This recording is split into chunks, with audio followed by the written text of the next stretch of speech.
Hello दोस्तों, आपका बहुत-बहुत स्वागत है आपके अपने यूट्यूब चैनल भरत मजुमदार में। दोस्तों, आज की वीडियो में मैं आपको कुछ ऐसे तरीके बताऊँगा, जिससे कहीं न कहीं आपकी सेल इंक्रीज़ होएगी, सेल बढ़ेगी। तो चलिए दोस्तों स्टार्ट करते हैं, लेकिन उससे पहले अगर आपने अभी तक इस चैनल को सब्सक्राइब नहीं किया है, तो अभी सब्सक्राइब कर लीजिए। चलिए दोस्तों फिर स्टार्ट करते हैं। किराना स्टोर एक ऐसा बिज़नेस है, जिसमें डेली की इनकम होती है। लेकिन उसके लिए हमें क्या करना होता है, प्रोडक्ट अवेलेबल रखना होता है। कुछ ऐसी चीजें हैं जिनको हमें ध्यान में रखना होता है, जैसे कि अगर हम किराना स्टोर खोल रहे हैं तो किराना स्टोर कौन सी जगह पे है, क्राउड वाली जगह पे है या खाली जगह पे है। ऐसी जगह जहां बहुत ही कम क्राउड है तो उस जगह पे किराना स्टोर नहीं चलती। अगर हमारी ऐसी जगह पे दुकान है जहां पे कस्टमर तो काफी है लेकिन दुकानें एक दो है, हम एक दुकान खोल के कोशिश कर सकते हैं कि कुछ कस्टमर हमारे पास भी आए। और दोस्तों ऐसा नहीं है कि 4 दुकान है और 5वीं दुकान खोलने से सबकी ठप हो जाएगी या कुछ ऐसा। कस्टमर को जहां ठीक लगता है कस्टमर वहीं से सामान लेता है। तो हमें ऐसा ही करना होता है।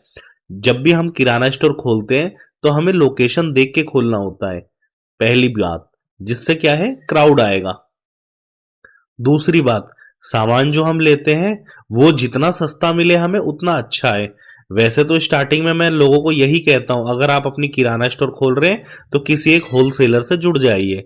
होलसेलर आपको ए टू जेड सारी सामग्री दे देगा दुकान से रिलेटेड जो आपको बेचनी है, लेकिन उसमें थोड़ा सा महंगा लगता है वो आपको सप्लायर के मुकाबले। लेकिन क्या है, सप्लायर आपको हर प्रोडक्ट के अलग अलग सप्लायर होते हैं। फॉर एन एग्जाम्पल मैं आपको बताता हूँ, चाय पत्ती वाला सप्लायर अलग होगा, चीनी वाला अलग होगा, नमक वाला अलग होगा, इस तरह से अलग अलग सप्लायर होते हैं। आप किस किस से मिलेंगे, इसीलिए स्टार्टिंग में जब दुकान खोलते हैं तो हमें किसी एक होलसेलर से जुड़ जाना चाहिए। उससे क्या होता है, इजीली हमें सामान मिल जाता है। और होलसेलर तो बल्कि ऐसे होते हैं, उनसे आप जुड़ जाएंगे, वो थोड़ा बहुत महंगा लगाते हैं, 20 पैसा 40 पैसा, इतना ही महंगा होता है, इससे ज्यादा महंगा नहीं होता। मुश्किल से हार्डली 1 रुपए किसी चीज में मार्जिन ले लिया उन्होंने। लेकिन वो क्या, आपके घर तक भी सामान पहुंचा देते हैं। आपको बस अपनी लिस्ट बना के या तो जाके देनी है, या फिर आप व्हाट्सएप में भी, मेरा जो अब इतना अच्छा रिश्ता बिल्ड हो चुका है कि मैं लिस्ट बना के भेज देता हूँ व्हाट्सएप पे, वो सामान भेज देते हैं। मैं कई अलग और होलसेलर हैं उनसे भी कंपेयर करके देखता हूँ, तो मेरे को काफी वाजिब प्राइस में सामान मिलता है और मेरे घर तक पहुंच जाता है सामान। तो बस ऐसे ही करना है आपको, स्टार्टिंग में आपको इसी तरह से अपना रिश्ता बिल्ड करना है। जब आप उससे जुड़ेंगे तो वो आपको अच्छे रेट देगा, आपको जब सामान सस्ता मिलेगा तो आपका मार्जिन अच्छा होगा। उसके बाद दूसरा जो नंबर है वो है कस्टमर्स का। कस्टमर को कैसे बढ़ाएं, उसके लिए हम दो काम कर सकते हैं। पहला तो दुकान को इतना अट्रैक्टिव बनाए कि लोग दुकान में आए। दूसरा, जो भी दुकान में आ रहे हैं उनको इस तरह से सर्विस प्रोवाइड करे या ऐसे कोई छाप छोड़े या ऐसी बात करे जिससे वो फिर दोबारा दुकान में आए। तीसरा, उन्हें लुभावने ऑफर्स दे। चौथा, ऐसी जगह पे हमारी दुकान हो कि किसी को भी किसी सामान की जरूरत पड़े तो इजी हो उनके लिए आपके पास आना। किसी मोड़ पे, चौराहे पे, रास्ते में, ये ऐसी जगह पे जहां से आना जाना ज्यादा हो। तो दोस्तों उस केस में क्या है, हम अर्निंग अच्छी कर सकते हैं और जो हमारी अर्निंग हो रही है उसे बढ़ा सकते हैं। अब दोस्तों इसके अलावा हमें कुछ चीजों पे ध्यान देना पड़ता है, जैसे हमारे पास जो प्रोडक्ट है उनमें से कौन से ऐसे प्रोडक्ट है जो बेसिक कोर प्रोडक्ट है, जो हमेशा बिकते हैं लेकिन उनमें मार्जिन कम रहता है। जैसे आटा हो गया, दाल हो गया, चावल हो गया, चीनी हो गई, तेल हो गया, ये बेसिक कोर चीजें हैं। इनके रेट हमें कम रखने पड़ते हैं। कोई भी इंसान जब कंपेयर करता है तो इन्हीं चीजों से कंपेयर करता है कि उस दुकान में तो आटा इतने का है, उस दुकान में चावल इतने का है, उस दुकान में तो चीनी इतने की है। तो आपको कोशिश करनी है कि इन पे 1-2 रुपए का ही मार्जिन रखें। ये बस कस्टमर को रोकने के लिए है। इसके अलावा बाकी चीजों पे आप मार्जिन बढ़ा सकते हैं, लूज आइटम पे मोस्टली, जैसे कि दाल हो गए, बेसन हो गया, मैदा हो गया, इस तरह की और बहुत सारे मसाले वगैरह होगा, उन चीज़ों पे आप मार्जिन बढ़ा सकते हैं, कोई दिक्कत नहीं है। इसके अलावा जो ब्रांडेड चीज़ है उनके साथ साथ आपको उनके कोऑर्डिनेटिव चीज भी रखनी है या उनके साथ साथ आपको कोई ऐसी चीज भी रखनी है कि अगर बाई चांस वो अवेलेबल ना हो या क्वांटिटी कम हो तो उसकी जगह दूसरी चीजें ले सके। फॉर एन एग्जाम्पल, आप मैगी रखते हैं तो मैगी के साथ साथ आपको यिप्पी भी रखना है और एक आध कई तरह के अलग अलग देव अर्पण और इधर बहुत तरह के ब्रांड वाले नूडल्स आते हैं। कुछ नूडल्स आप लोकल वाले भी रख सकते हैं, उनकी भी सेल अच्छी होती है और उसमें मार्जिन अच्छा होता है। इसके अलावा कस्टमर जब आपके पास आते हैं तो उन्हें अच्छे से ग्रीट करना है, उनसे एक रिश्ता सा बिल्ड कर लेना है, उनसे किसी ना किसी टॉपिक पे बात करनी है और साथ साथ सामान भी देना है। और जहां तक मैंने नोटिस किया है, सुबह और शाम को दुकान में ज्यादा भीड़ रहती है। उस टाइम पे आपको कुछ भी करके फास्ट सर्विस करनी है ताकि जल्द से जल्द आप भीड़ को क्लियर कर सके।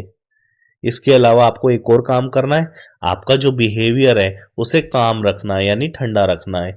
आपके घर में चाहे कोई भी प्रॉब्लम हो, किसी भी चीज को लेके आप डिप्रेशन, टेंशन, एंजाइटी में है, वो चीज कस्टमर को नहीं दिखानी है।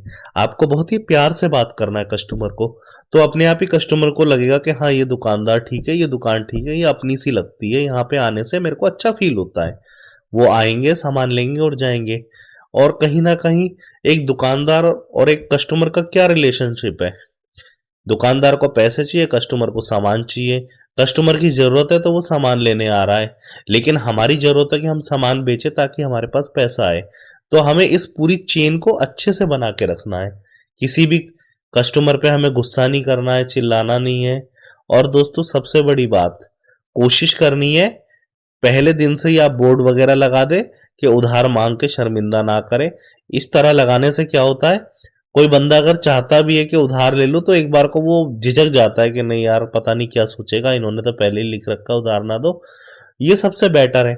और मान लो कि कोई ऐसा कस्टमर है जो काफी दिन से लेन देन कर रहा है, अच्छा है, बिहेवियर का भी ठीक है, तो दोस्तों स्थिति सबके साथ हमेशा एक जैसी नहीं रहती। हो सकता है आज पैसे ना हो सकता है पैसे कहीं फंसे, हो सकता है कल तनख्वाह आने वाली हो। कई बार ऐसी सिचुएशन आ जाती है। इन केस में आपको क्या कर रहा है, लोगों को थोड़ा बहुत उधार दे देना है, लेकिन अपना एक क्राइटेरिया सेट करके रखना है कि हाँ, मैं 300 रुपये से ज्यादा का उधार नहीं दूंगा, 500 से ज्यादा का उधार नहीं दूंगा, या 200 रुपये से ज्यादा का उधार नहीं दे पाऊंगा सर। इस तरह से आपको एक बाउंडेशन बना देनी है, तो फिर कस्टमर के दिमाग में रहेगा।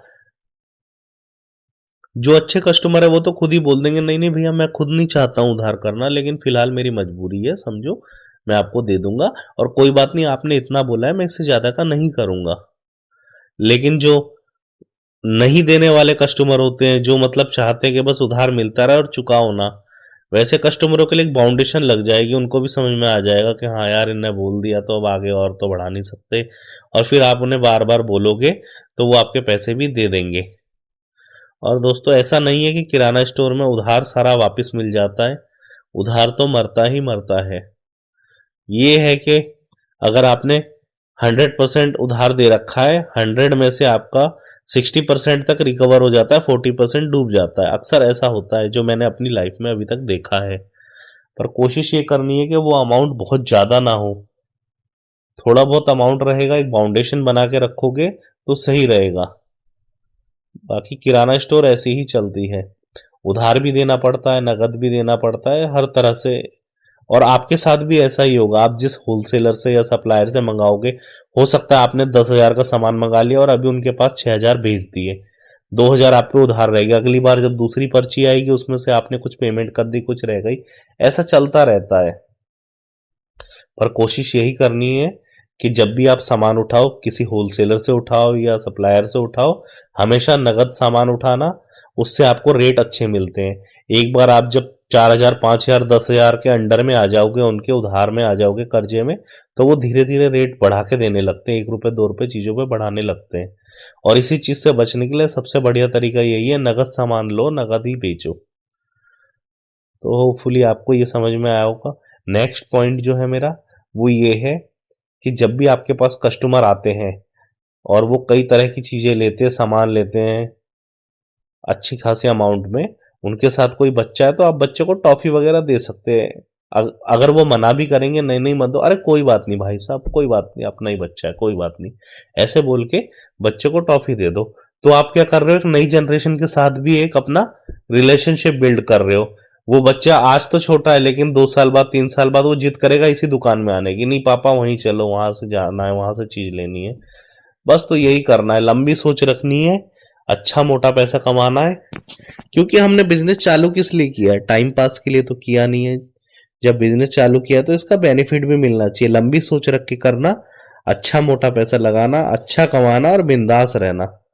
होपफुली दोस्तों आपको ये जो भी मैंने पॉइंट्स बोले हैं ये आपको समझ में आए हैं। अगर कोई भी डाउट हो तो कमेंट में लिख दीजिएगा, मैं उसका रिप्लाई आपको जरूर दूंगा। और अगर अभी तक आपने इस चैनल को सब्सक्राइब नहीं किया तो अभी सब्सक्राइब कर लीजिए। थैंक यू सो मच दोस्तों।